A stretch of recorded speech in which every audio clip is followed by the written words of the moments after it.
Aleluia. Levante suas mãos. Pai, obrigado. Obrigado pela tua palavra, Pai. Obrigado por essa igreja, por esse lugar maravilhoso que você proporcionou para que a gente possa estar reunidos essa manhã, Senhor, para aprender a tua palavra, para receber de você. Somos tão gratos, Pai.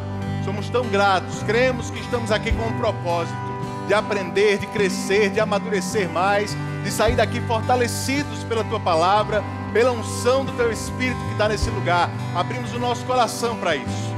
Colocamos o nosso coração disponível para que você faça mudanças, para que você transforme aquilo que precisa ser transformado nessa manhã, Senhor.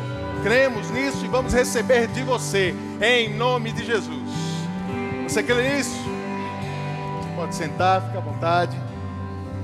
Aleluia, que bênção, irmãos. Eita glória, antes de começar, quero só reconhecer aqui a presença de Diego e Leide, lá de Angola, nossos missionários. Vocês podem ficar de pé, por favor. Oh, glória a Deus. Dá uma salva de palmas. Estamos visitando aí. Muito obrigado, gente. Vocês ficam à vontade aí. Aleluia. Vamos falar sobre vida de fé, amém? Vamos falando sobre isso nesse tema da vez.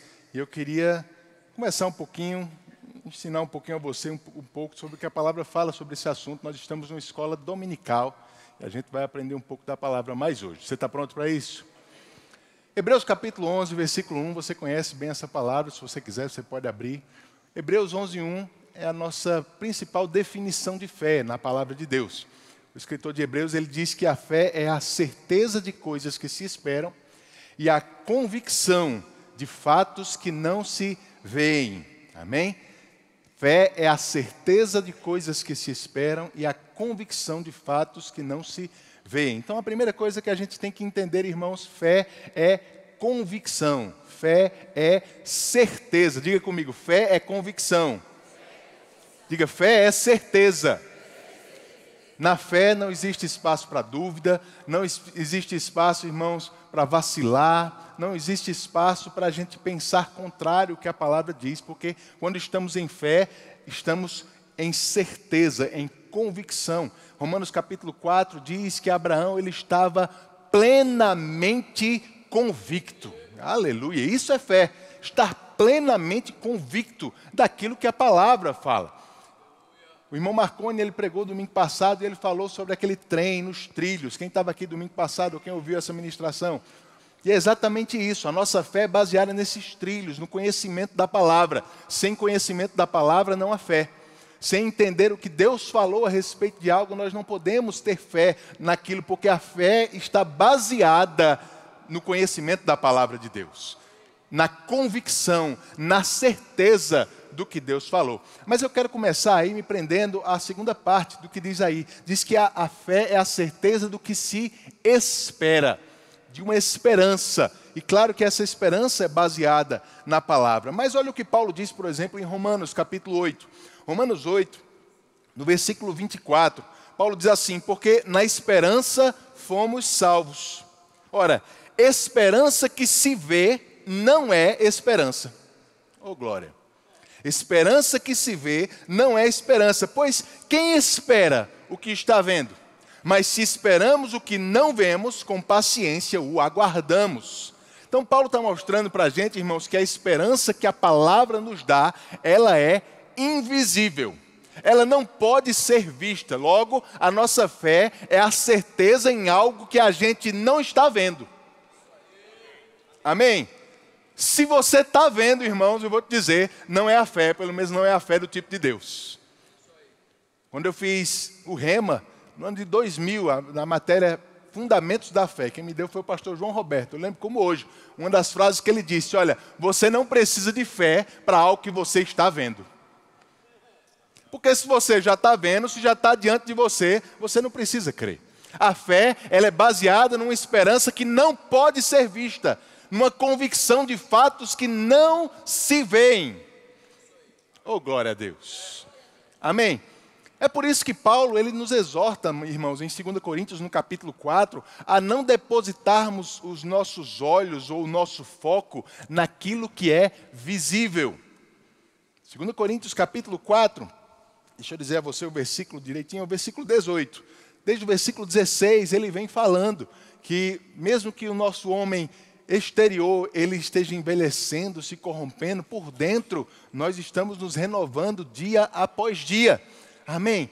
E aí ele diz, é por isso que nós não devemos colocar o nosso foco, a nossa visão, não devemos ficar vendo ou enxergando aquilo que é visível, porque as coisas visíveis, elas são temporárias. As coisas visíveis, elas passam, mas as convicções ou os fatos invisíveis da palavra de Deus, aquilo que é invisível, isso é eterno, como nós somos eternos. E aí a Bíblia nos exorta a focarmos no que é eterno, a focar no que é invisível. Eita glória! Como é que a gente vai ver o que é invisível, irmãos? Com certeza não é com os nossos olhos naturais. Com certeza não é a partir dos nossos 5 sentidos que nós nos relacionamos com a palavra de Deus, com a fé. Não é a partir dos nossos sentimentos, não é a partir das nossas emoções, nem dos nossos sentidos, não é a partir de nada natural, é a partir da fé. E a fé, a Bíblia diz que é do coração. Crer com o coração e confessar com a boca. Não é esse o princípio da fé? No coração, no espírito. A fé é algo espiritual, que parte de um princípio espiritual para coisas espirituais que não podem ser vistas. No capítulo 5 de 2 Coríntios, Paulo ele dá mais ênfase a isso, dizendo, olha, porque nós vivemos por fé e não pelo que vemos. Nós vivemos por fé e não pelo que vemos. Amém? Eu quero deixar essa base bem estabelecida para vocês nesse começo da manhã, que a nossa fé, ela não está baseada em coisas que podemos ver, em coisas que podemos sentir. Nossa fé está baseada no que a palavra diz, e no que diz respeito ao que a palavra diz, essas coisas são invisíveis. Essas coisas não podem ser percebidas de forma natural. Elas têm que ser percebidas de forma espiritual. Jesus, quando ele ressuscitou, ele aparece aos discípulos, e aí ele exorta Tomé, porque Tomé não tinha visto, ou não estava na primeira vez que ele apareceu, e Tomé disse, olha, eu só vou acreditar se eu ver. Eu só vou acreditar se eu pegar nele, se eu tocar nele. Aí Jesus aparece para Tomé e diz, Tomé, pega agora. Pode tocar, Tomé. Agora deixa eu te dizer, você só creu porque viu, mas mais bem-aventurado é aqueles que creem sem ver. Oh, glória a Deus. Eu não sei você, eu não quero minha fé no nível de Tomé. Nossa fé, irmãos, ela tem que estar no nível de crer sem ver, crer sem tocar, crer sem sentir, crer sem perceber naturalmente. E quando eu digo crer, é que nós vamos ter convicção, nós vamos ter certeza, antes mesmo de estar vendo. Plenamente convicto, diga plenamente convicto. Aleluia, plenamente convicto. A fé, ela fica enfraquecida quando a gente fica focando nas circunstâncias visíveis.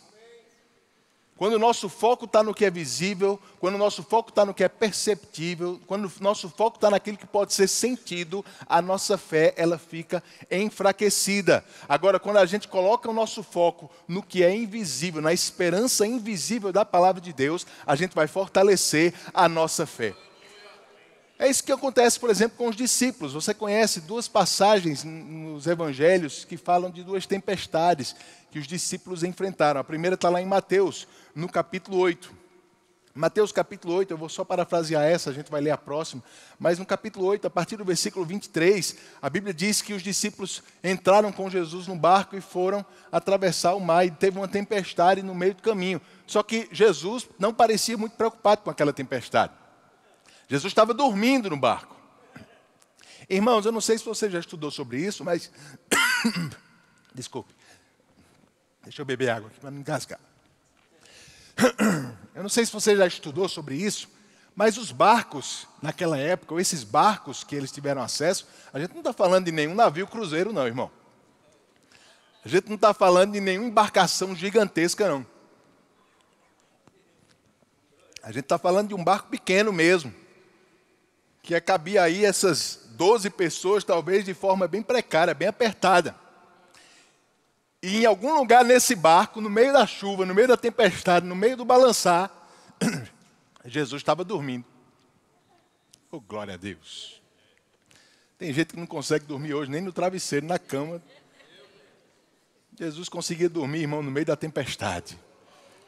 Sabe o que é isso? Ele não ficava focando nas coisas naturais. Quando o nosso foco, quando a nossa concentração, nossa atenção estiver nas coisas lá do alto, como a Bíblia diz em Colossenses capítulo 3, não fique pensando nas coisas da terra. Coloque o teu pensamento nas coisas lá do alto, onde a sua vida está oculta em Deus. A gente vai dormir em qualquer lugar, de qualquer forma, passando por problema ou não. Jesus estava dormindo. Os discípulos não estavam conseguindo nem ficar acordados direito, de tão preocupados que estavam desesperados. E aí chamaram Jesus: você não está preocupado, você não se importa que a gente vai morrer. Jesus olha para eles e diz: como é pequena a fé de vocês. Homens de pequena fé. Por que vocês são tão tímidos assim? Aí ele repreende a tempestade, o vento se acalma, fica tudo normal e os discípulos ficam admirados com o que Jesus tinha feito. Mais uma vez, irmãos, o foco de Jesus estava nas coisas invisíveis, não estava na circunstância que estava ao redor dele. Você está me entendendo até aqui? Mais na frente, em Mateus capítulo 14 mesmo? Deixa eu conferir aqui. Mateus 14, a gente vê outra tempestade, aquela em que Jesus está andando sobre as águas. Você conhece também essa passagem. Pedro, ele pergunta se era Jesus, porque eles estavam a princípio pensando que era um fantasma. De noite, tudo escuro, uma tempestade, e Jesus andando sobre as águas, pensaram que era um espírito, um fantasma. Aí Jesus disse: pode ficar tranquilo, sou eu. Pedro disse: se é você, deixa eu ir até você. Aí Jesus disse: venha. E aí, debaixo daquela palavra de Jesus, Pedro se lança. Pedro agora, irmãos, estava focado no que Jesus falou. Pedro estava colocando a atenção nele em Jesus e ele começa a andar sobre as águas. Só que daqui a pouco, a fé que Pedro tinha, o foco, a atenção que ele tinha em Jesus, muda. E ele começa agora a reparar na tempestade. Reparar está certo isso, não está? Minha avó usava muito essa palavra. Mas ele estava atento à tempestade agora. Ele mudou a atenção para a tempestade. E quando ele tira o foco de Jesus e coloca na tempestade, o que acontece? Ele começa a naufragar. Aí Jesus salva ele, leva para o barco e diz: como é pequena a sua fé. E esse pequeno, irmãos, não fala apenas de um tamanho da fé, mas fala também acerca de uma duração da fé. Uma fé que não dura muito. Porque ao mesmo tempo que começa focando na coisa certa, daqui a pouco não persevera. E está agora atentando para as circunstâncias. Está atentando para as tempestades. E pode até começar bem, mas acaba naufragando. Jesus ele fala sobre isso na parábola do semeador também. Quando ele diz que um daqueles terrenos era a semente que caiu no terreno rochoso. E essa semente ela não conseguiu criar raiz. Lá em Lucas no capítulo 8, explicando essa parábola, ele diz: olha, essa semente são aquelas pessoas que recebem a palavra com alegria. E creem, mas é uma fé de pouca duração. Oh, glória a Deus. Porque não criou raiz. Porque não estava firmado na coisa certa. E aí ele diz: sobrevindo as provações, as circunstâncias, aquela pessoa se desvia da fé. E esse é um cuidado que eu e você precisamos ter no que diz respeito ao nosso foco, irmãos. Fé é a certeza nas coisas que se esperam, e essas coisas que se esperam são invisíveis. É a convicção em fatos que não podem ser vistos. O nosso foco, enquanto estamos crendo, deve estar totalmente em coisas invisíveis. No momento que a gente tira o nosso foco do invisível e começa a dar atenção àquilo que é visível que está ao nosso redor, a nossa fé começa a enfraquecer. E é por isso que muitas pessoas não conseguem alcançar aquilo que já é direito deles em Cristo Jesus. Porque essa fé, ela precisa ter perseverança. Ela não pode ser uma fé curta, uma fé de pouca duração, mas uma fé que persevera até alcançar aquilo que está crendo. Amém. Eu quero que você perceba essas coisas na palavra, irmãos.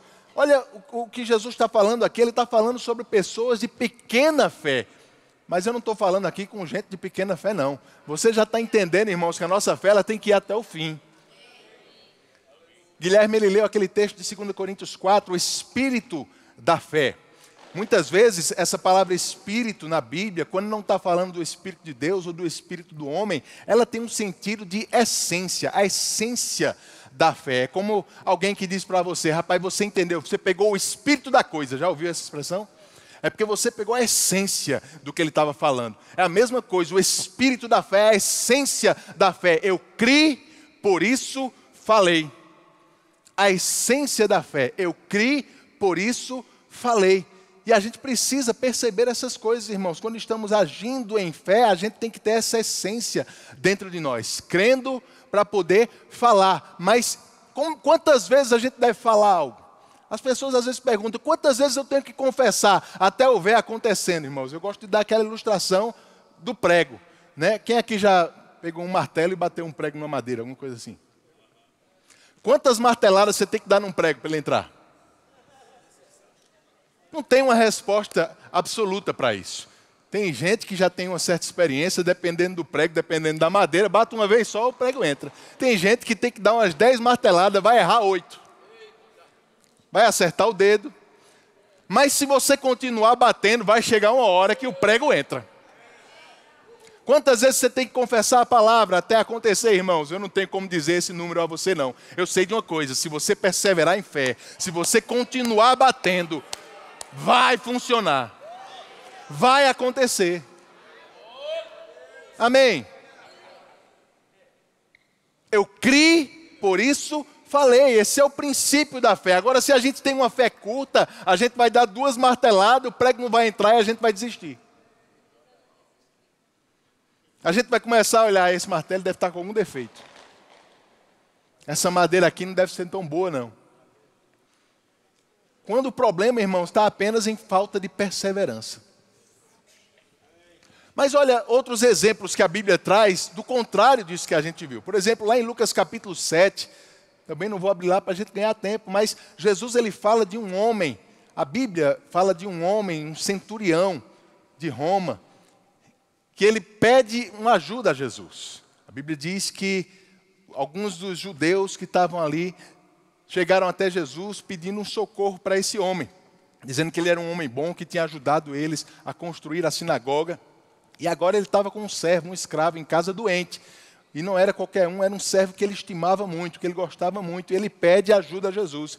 E Jesus se propõe a ir na casa dele visitar. E enquanto estava no caminho, e eu gosto da passagem do Lucas 7, porque ele traz esses detalhes que os outros evangelhos não trazem.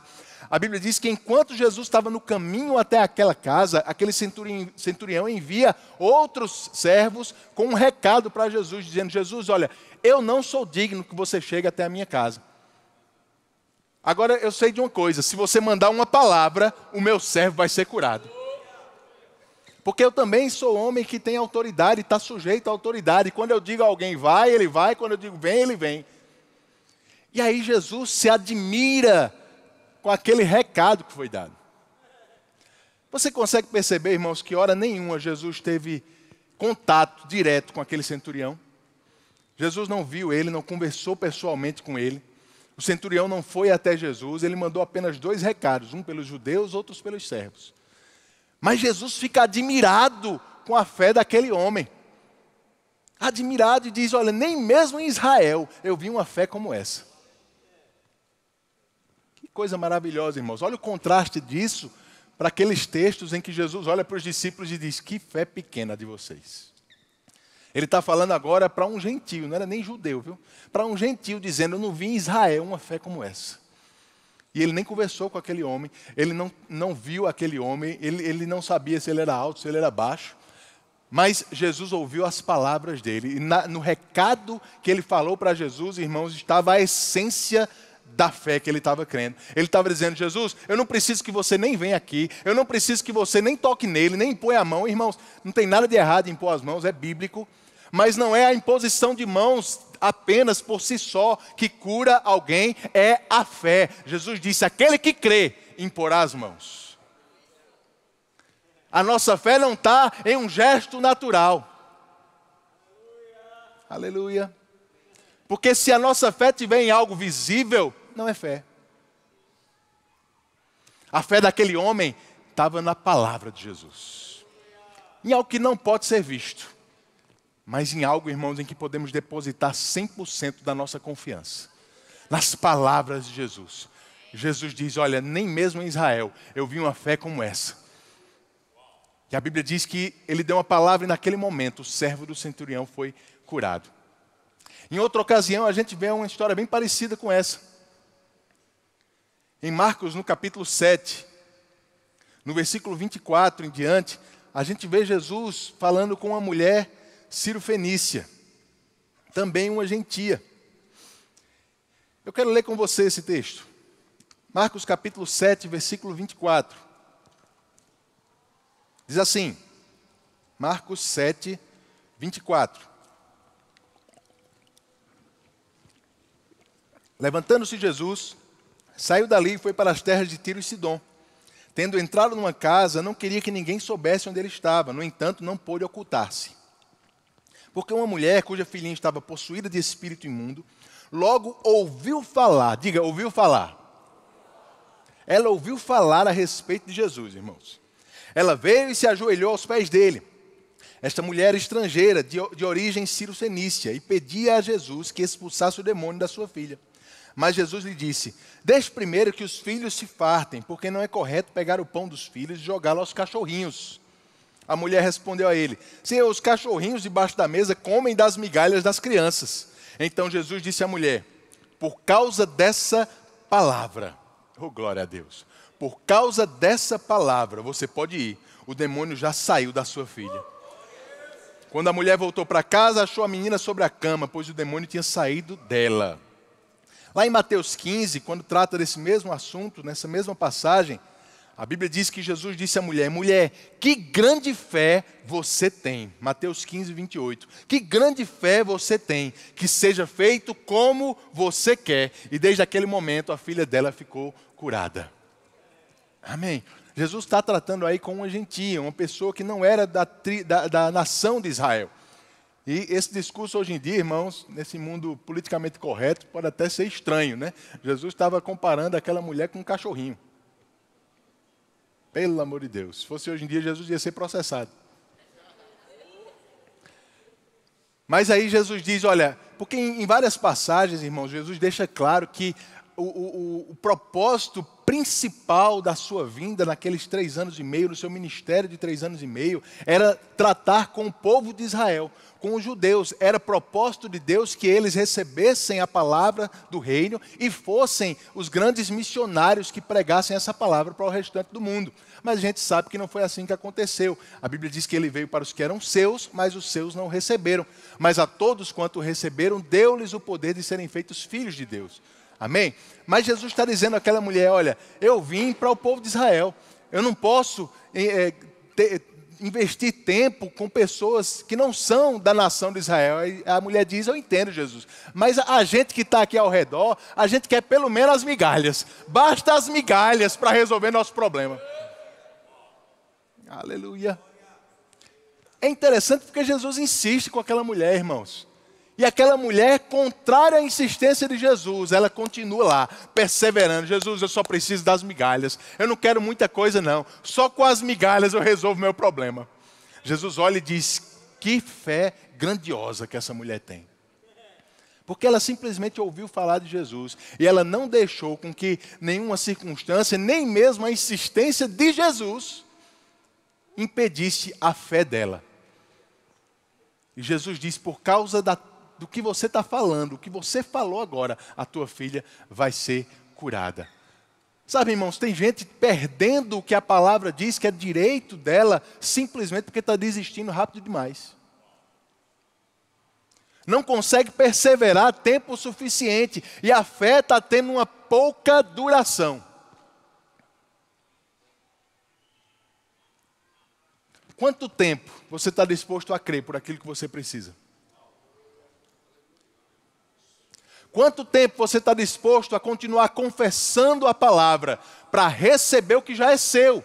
Não pode ser visto, não pode ser sentido ainda, mas já é seu. Essa é a esperança que nós temos. E aí a gente confessa até que a gente não precise mais usar a fé. Porque vai se manifestar, vai ser visível, vai ser possível sentir. Amém? Quanto tempo você está disposto a confessar contra as circunstâncias? Contra o que naturalmente está sendo falado, está sendo percebido. Em outra passagem, Jesus ele é chamado por um homem chamado Jairo, para curar sua filha que estava sobre a cama. E aí Jesus começa a caminhar em direção à casa de Jairo. E você conhece também essa história. A Bíblia diz que no meio do caminho, aquela mulher no fluxo de sangue chegou até Jesus, tocou nas suas vestes, foi curada também porque perseverou, porque ouviu acerca de Jesus e fez tudo aquilo que achava que era necessário fazer para ser curado. Mas por causa daquele processo, daquilo que aconteceu, Jesus atrasou um pouco. E depois que a mulher foi curada, chegaram algumas pessoas à casa de Jairo, dizendo: Jairo, olha, não incomoda mais o mestre não, tua filha morreu. Tem muita gente, irmãos, parando o processo de fé por causa de más notícias. Se deixando levar pelas coisas que está ouvindo do mundo. Mas a nossa fé não pode estar baseada no que a gente ouve, no que a gente vê com os nossos sentidos naturais, no que a gente toca, no que a gente sente. A nossa fé é baseada na palavra. Jesus olha para Jairo e diz: Jairo, não tenha medo, creia somente. E a sua filha vai ser curada. Meu Deus do céu. A notícia, o fato natural, e era um fato, irmãos, a menina estava morta. Estava morta. Era um fato. Jesus diz: olha, somente creia. Não dê atenção ao que você está ouvindo naturalmente. Dê atenção ao que eu estou te falando. Dê atenção ao que eu disse que ia acontecer. Se eu estou indo lá, vai acontecer, não importa o que já aconteceu. Oh, glória. E de fato a menina estava morta. É interessante que quando Jesus chega lá, ele olha para aquela menina e diz: ela está só dormindo. Mas alguns versículos depois diz que quando Jesus orou, o Espírito teve que voltar para ela. Isso quer dizer, irmãos, que ela de fato estava morta. Mas Jesus, ele não estava atentando no que ele estava vendo naturalmente. Jesus estava atentando naquilo que ele sabia que iria acontecer, independente do que os olhos dele estavam informando. Independente das notícias. Jesus olhou e disse: Jairo, está só dormindo porque vai acordar. Sabe, irmãos, a nossa atenção tem que estar no que a palavra de Deus fala. A nossa atenção tem que estar no que Jesus deixou como promessa para mim e para você. A fé, ela funciona para quem dá atenção ao que ouviu da palavra e tira a atenção ao que está vendo naturalmente. A gente não está aqui, irmãos, quando falamos de fé, a gente não está aqui para negar os fatos naturais. Você não pode entender dessa forma. Porque mesmo que você esteja de fato doente, mesmo que você esteja de fato com sintomas, a palavra diz algo diferente acerca disso. Agora, nós não estamos negando que tem uma doença no seu corpo. O que a gente está entendendo, irmãos, é que esse fato natural, ele pode mudar. O que não pode mudar é o fato espiritual da palavra. Esse não muda. Aí você escolhe ficar com um fato que pode mudar ou ficar com uma verdade imutável. A quem você vai dar atenção? Onde você vai colocar o seu foco? Sabe, quando o nosso foco e a nossa atenção está na palavra de Deus, naquilo que não é visível, o natural vai ter que mudar. O natural vai ter que mudar. A criação do mundo aconteceu, irmãos, quando o que era visível cedeu ao que Deus falou. A Bíblia diz: a terra estava sem forma e vazia. Aí Deus começou a falar. Deus começou a falar. Verdades invisíveis. Fatos invisíveis começaram a ser estabelecidos. E daqui a pouco, aqueles fatos naturais mudaram. Porque o que é visível, Paulo diz, muda. Ei, o que é visível, muda. As notícias ruins que você está ouvindo, mudam. Os sintomas que você está sentindo, eles mudam. Aquilo que você está sentindo dentro de você, pode mudar. O que não pode mudar nunca é a palavra de Deus. Uma vez que Deus estabelece a sua palavra, ela é eterna. Jesus disse: passarão céus e terra, mas as minhas palavras não passarão. Fé, irmãos, é a gente colocar uma escolha diante de nós. Nós vamos colocar o nosso foco, a nossa atenção no que pode mudar, ou vamos colocar a nossa atenção naquilo que não é visível, mas que é eterno, que não muda, que foi estabelecido por Deus. Coloque a tua atenção na verdade da palavra de Deus. Na verdade da palavra de Deus. A fé é a certeza de coisas que se esperam e a convicção de fatos, mas não dos fatos naturais. Porque os fatos naturais são visíveis, mas é a convicção de fatos que não podem ser vistos. E esses fatos que não podem ser vistos, eles não mudam. Essa é a verdade da palavra de Deus. A Bíblia diz, a tua palavra é a verdade. Essa verdade, irmãos, ela é estabelecida e constituída de fatos que não podem mudar. De coisas que Deus determinou a meu respeito, a seu respeito, que não podem mudar. Independente até do que você crê. Você crendo ou não, a verdade da palavra não muda. Oh, glória. Amém. E é interessante a gente pensar um pouco sobre isso nesses últimos dias, porque Jesus disse que Ele veio para testemunhar acerca da verdade. Lá em João capítulo 18, quando Ele estava diante de Pilatos, preso, no versículo 37, a Bíblia diz que Pilatos perguntou a Ele, então você é rei? Jesus responde, olha, você está dizendo, agora eu vim para testemunhar acerca da verdade.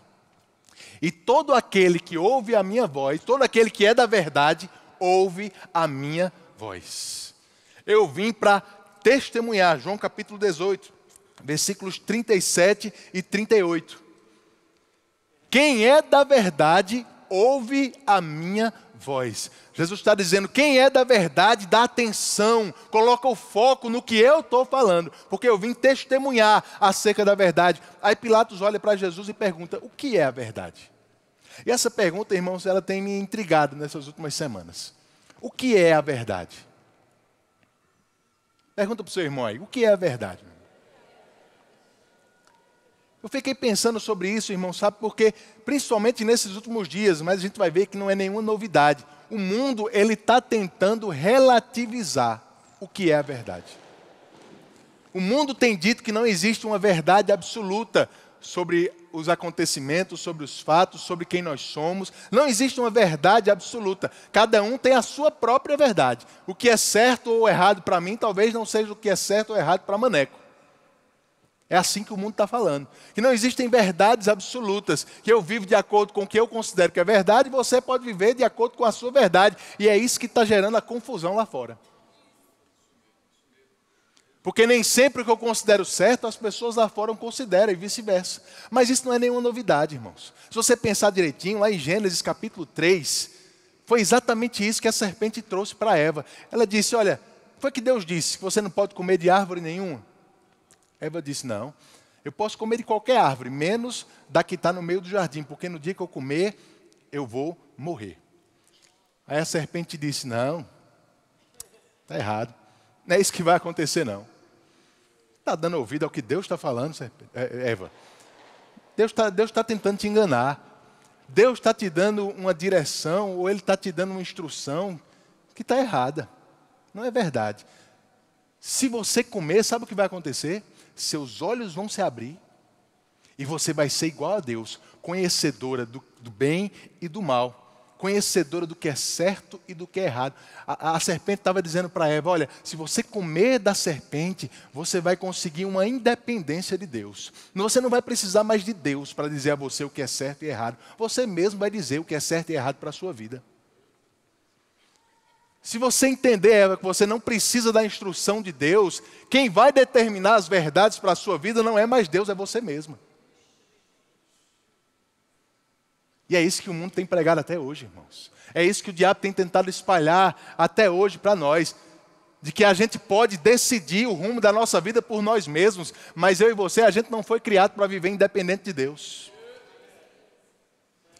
Nós somos criados para estar conectados ao que Deus instrui para a nossa vida. Deus olha para a água e diz, produza animais que vivam na água. Deus olha para a terra e diz, produza seres que vivam na terra. E do jeito que o peixe não pode viver fora d'água, a planta não pode viver longe da terra. Mas quando ele vai criar a gente, ele não disse nem para a água nem para a terra.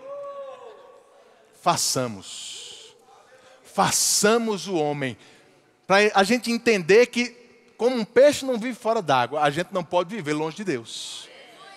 Nós precisamos estar ligados a Ele para existir, para viver corretamente. A verdade que deve governar a nossa vida não é a nossa verdade, é a verdade dele que não muda. Não é o que pode ser percebido ou transmitido pelo mundo, irmãos. Porque essas coisas passam, porque o mundo passa. Mas aquele que faz a vontade de Deus permanece eternamente. Aleluia! Aleluia! Jesus disse, eu vim para testemunhar a verdade. Eu vim para mostrar de volta para a humanidade que ela não precisa e não deve viver mais por conta própria. Eu vim trazer de volta a verdade de Deus para o homem. Testemunhar da verdade. Mostrar de fato o que é certo e errado aos olhos de Deus. Mostrar quem você é e o que você não é aos olhos de Deus.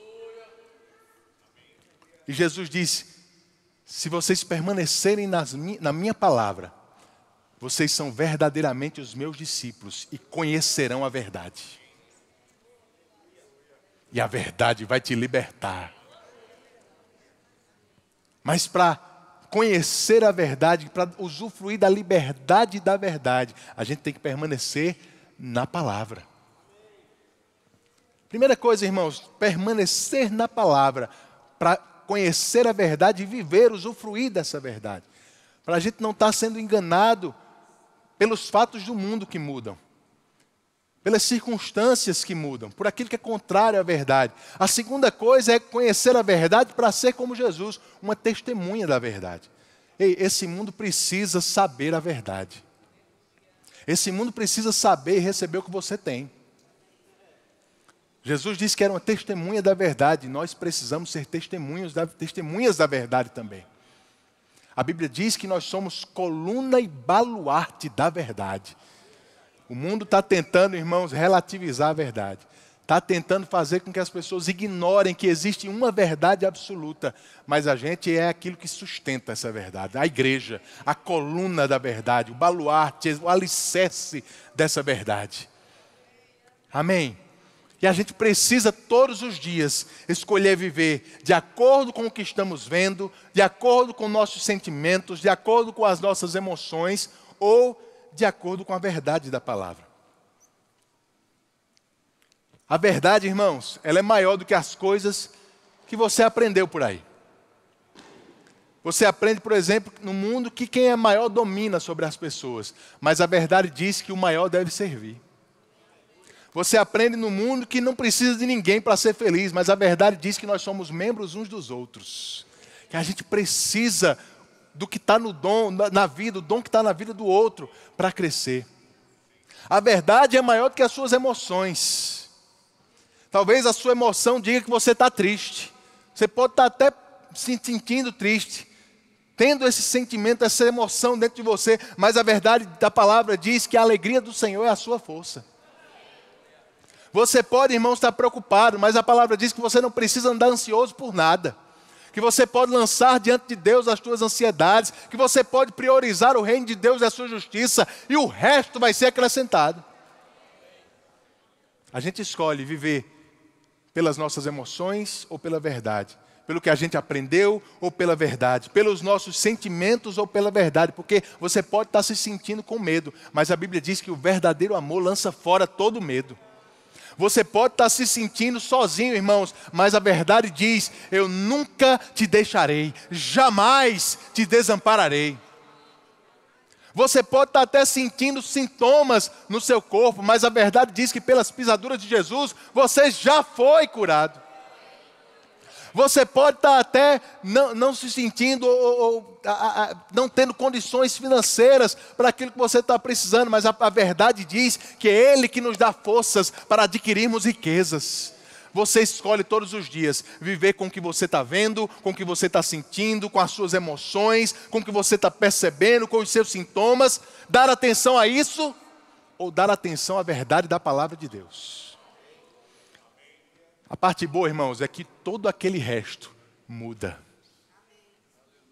Todo o resto muda. Se é natural, se é visível, se é perceptível, se pode ser sentido, muda.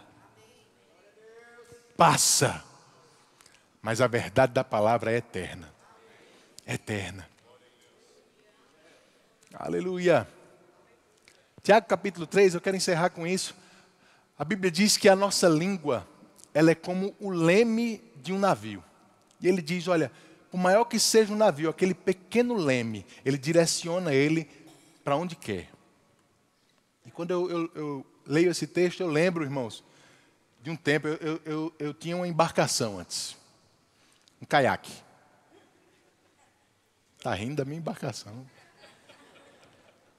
Eu tinha um caiaque que eu gostava de levar para a praia e jogava no mar lá. E a primeira vez, eu lembro claramente, a primeira vez que eu coloquei o caiaque na água e tentei remar. E o mar estava um pouquinho forte naquele dia, e daqui a pouco veio uma onda grande na minha frente, irmãos. E eu não tinha muita experiência, e eu pensei assim, olha, a onda está vindo, eu vou virar o caiaque de lado, porque de lado o caiaque é mais curto, então a onda vai passar mais rápido. Faz sentido, não faz? Tomei um caldo tão grande, meu irmão. Virei de lado, a onda veio, me jogou e me virou, e eu virei com tudo. Depois, pesquisando um pouco, eu percebi que quando uma onda viesse, eu precisava virar o caiaque de frente para a onda. Para enfrentar ela de frente. Ele ia sacudir, levantar, bater, mas não ia virar. E aí eu percebi, irmãos, que no meio das ondas, a posição que eu colocava o caiaque, ela determinava se eu ia afundar ou se eu ia permanecer em pé. Sabe, queridos, quando a Bíblia diz que a língua é um leme, ela está mostrando uma verdade para a gente, que algumas vezes a gente viu duas histórias em que Jesus ele usa as suas palavras para acalmar as tempestades, para acabar com as circunstâncias. Mas a gente vê, por exemplo, em Atos, Paulo passando por uma tempestade em que Deus disse a ele que ele iria sobreviver, mas Deus não mandou ele acalmar a tempestade. Algumas vezes a nossa fé não vai ser usada para mudar a circunstância, mas para nos posicionar de forma que a gente enfrente ela e não seja atingido. A gente precisa entender o que a palavra diz e começar a usar a nossa boca da forma certa. Declarar o que a palavra fala, viver à altura da palavra, nos posicionar, porque lá fora algumas circunstâncias, algumas situações não dependem apenas da nossa fé para ser mudada. E quando não depende da minha fé para mudar, irmãos, eu vou usar a minha fé para me posicionar. Para me estabelecer de acordo com a verdade. Para me estabelecer firme no que a palavra de Deus diz. Não importa o que as pessoas estão falando, não importa o que aconteceu com quem está do meu lado, porque a Bíblia diz que cai 1.000 ao meu lado, 10.000 à minha direita, mas quem tiver estabelecido na verdade não será atingido. Aleluia. Use a verdade da palavra a teu favor. Para passar no meio dessas tempestades do mundo, irmãos, ileso. Paulo afundou, naufragou, teve que nadar, mas não perdeu a sua vida. Estava lá, não só ele, todo mundo que estava com ele. Ei, tem gente que vai ficar ileso no meio das circunstâncias porque vão estar perto de você. Quando você estiver exercendo fé para você, vai funcionar para você e pode funcionar até para quem está perto de você também. Fique firme na verdade. Diga para o seu irmão, fique firme na verdade. Aleluia! Então a gente tem essa decisão todos os dias, irmãos. No que é que vamos colocar a nossa atenção? É no que está acontecendo ao nosso redor ou no que a palavra diz?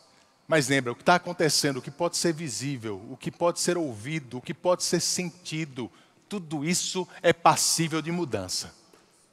Mas a verdade da palavra, ela não muda. Fique plenamente convicto na verdade do que Deus diz a seu respeito. Amém? Você pode fechar os seus olhos?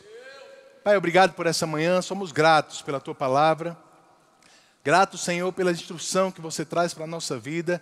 porque nós entendemos que nós somos eternos, nós não somos desse mundo. E a gente não precisa viver a nossa vida baseada nas instruções do mundo, nas informações, nos fatos naturais desse mundo, Pai, mas nós vivemos à altura do que você falou a nosso respeito. E essas coisas não mudam, a tua verdade não muda. Estamos estabelecidos nessa verdade. Muito obrigado, Pai. Muito obrigado pela tua palavra, porque você não nos deixou perdidos nesse mundo, você nos deixou uma palavra que nos dá rumo, nos dá direção, guia a nossa vida. Obrigado, Pai. Espírito, nos ajuda a praticar essa palavra, nos lembra aquilo que temos ouvido, essas verdades que têm fortalecido a nossa fé, para que mesmo quando circunstâncias se levantarem, mesmo quando os problemas soprarem contra nós, mesmo quando os sintomas vierem, a gente não prenda a nossa atenção a essas coisas, mas que a gente possa estar focado no que Jesus falou, no que a palavra fala, perseverando nessas coisas, confessando a palavra, até vermos aquilo que já é verdade a nosso respeito se manifestar. Cremos na tua direção, na tua ajuda acerca disso. Obrigado porque temos aprendido cada vez mais a viver pela fé. Nós somos justos e entendemos que o justo vive pela fé, Pai. Queremos viver à altura dos filhos de Deus nessa terra. Em nome de Jesus. Em nome de Jesus. Eu quero dar uma oportunidade para você que está aqui essa manhã e ainda não entregou a sua vida a Jesus. Você que ainda não fez Jesus Senhor da sua vida de forma pública. Você que crê com o coração que Ele morreu e ressuscitou por você. A Bíblia diz que é necessário você confessar Ele como Senhor, como Salvador.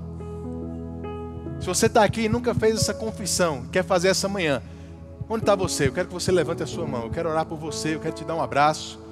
Você que está aqui e quer confessar Jesus como Senhor da sua vida. Onde está você? Quer fazer Jesus mudar a tua história hoje? Ele quer mudar a tua história. Ele só precisa que você abra a porta do seu coração. Todos salvos? Glória a Deus. Se você já é filho de Deus, a Bíblia diz que existe uma promessa para todo aquele que é filho. É o batismo no Espírito Santo. Revestimento de poder para ser essa testemunha da verdade que a gente falou aqui. É necessário para todo mundo, irmãos. E Deus já prometeu para todos os que são filhos. É a vontade de Deus que todo aquele que já tenha nascido de novo seja batizado. E se Deus quer e você quiser essa manhã, você vai ser batizado também. Tem alguém que quer ser batizado no Espírito Santo hoje de manhã? Faz um sinal com a tua mão. Onde está você que ainda não ora em outras línguas, mas entende que é a vontade de Deus para você e quer ser cheio hoje? Todos cheios? Glória a Deus. Eu quero orar por você também que talvez chegou com algum sintoma, com alguma dor, alguma enfermidade. Irmãos, como a gente tem confessado, esse é o lugar de pessoas entrarem doentes, mas saírem daqui com a cura manifesta no seu corpo. Se você está aqui e precisa de oração por cura, nós queremos orar por você. Fique em pé no lugar onde você está. Temos alguém? Tem uma irmã ali, algumas pessoas. Glória a Deus. Eu quero pedir a você que está próximo. A Bíblia diz que quem crê, impõe as mãos. Então, fica de pé, vai até uma pessoa dessa próxima a você, impõe as mãos sobre ela. Eu não gostaria que ninguém ficasse sem impor as mãos. Apenas aqueles que vão orar ou que precisam de oração. Fica de pé e coloca as mãos sobre essas pessoas agora. Nós vamos orar e você vai crer junto conosco. Coloca as mãos, irmãos. Se você está próximo, impõe as mãos sobre ela. Pai, obrigado. Eu creio, Pai. Eu creio no que a Tua palavra diz. Você nos deu poder sobre toda e qualquer autoridade do diabo nessa terra. E nessa autoridade que você nos deu, nós declaramos essas pessoas curadas em nome de Jesus. Aquilo que já é direito delas, pelo que Jesus conquistou na cruz. Essa verdade acerca de saúde, essa verdade acerca de cura, se manifestando no corpo delas agora, em nome de Jesus. Cremos, Pai. Cremos no que a Tua palavra diz, e é por isso que nós estamos impondo as mãos. E já te agradecemos, porque a cura está se manifestando agora. Agora. Toda enfermidade, toda dor, todo sintoma desaparecendo agora. Em nome de Jesus. Muito obrigado. Em nome de Jesus. Aleluia! Glória a Deus! Irmãos, temos alguns livros que são indicados para você nesse tema. Eu queria deixar aqui esses 3 livretos com um reforço para você. O poder criativo de Deus, funcionando para você, funcionando para cura, funcionando para finanças. Fala um pouco sobre isso que a gente comentou hoje de manhã.